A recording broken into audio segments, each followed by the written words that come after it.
5 আগস্টের বিপ্লবের মধ্য দিয়ে দেশের মানুষের আশা আকাঙ্ক্ষা ছিল এ দেশটা নতুন করে সাজবে, এদেশের মানুষ ভালো করে কথা বলতে পারবে, এদেশের মানুষকে কোথাও চাঁদা দিতে হবে না, এদেশের কোন অফিস আদালতে গিয়ে ফাইল নট করাতে গিয়ে টাকা দিতে হবে না, এদেশের মানুষ নির্বিঘ্নে তার কথা বলতে পারবে।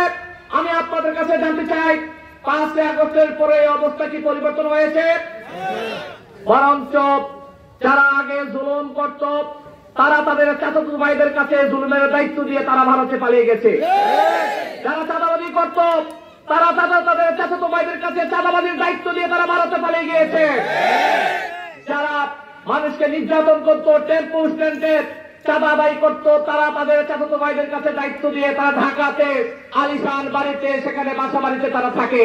যখন ৩৬ জুলাই 5 আগস্টের বিপ্লব সংঘটিত হয়েছিল, এই দেশ একটা অরক্ষিত অবস্থায় ছিল, এদেশের নিরাপত্তা ছিল না, আইন শৃঙ্খলার চরম অবনতি ছিল।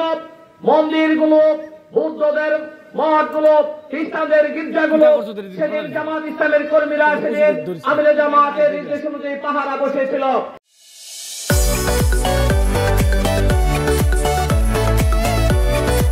পৃথিবীর এমন একটা দেশ দেখান যে দেশটা এত সুন্দর, সবুজ শ্যামল শস্যে ভরা, এই বাংলাদেশ।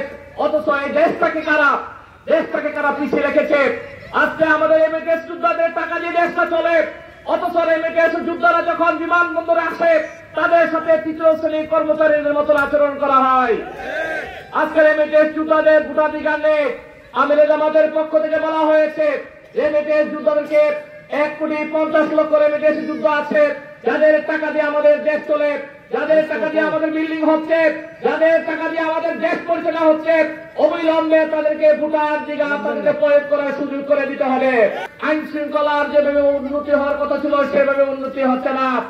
আজকে আমাদের সামাজিক অবস্থা ভেঙে পড়েছে, আজকে পরিবারের অবস্থা ভেঙে পড়েছে, শিক্ষা প্রতিষ্ঠানগুলোতে ভালো লেখাপড়া হয় না। আজকে থেকে 20 বছর আগে যে অবস্থাটা ছিল, লেখাপড়ার যে ফ্লোটা ছিল, শিক্ষা প্রতিষ্ঠানগুলো যেভাবে লেখাপড়া হতো সেভাবে আজকে লেখাপড়া হয় না।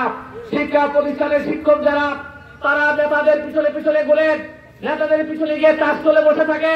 তিনি কিভাবে শিক্ষা প্রতিষ্ঠানে ক্লাস নেবেন? তিনি কিভাবে ছাত্র গড়ে তুলবেন? আবার ছাত্রদেরকে কারো হাতে হুন্ডা দিয়ে, কাউকে মদ দিয়ে, কাউকে ইয়াবা দিয়ে আমাদের তরুণ ছাত্র সমাজকে ধ্বংসের দ্বার প্রান্তে নিয়ে যাওয়া হচ্ছে।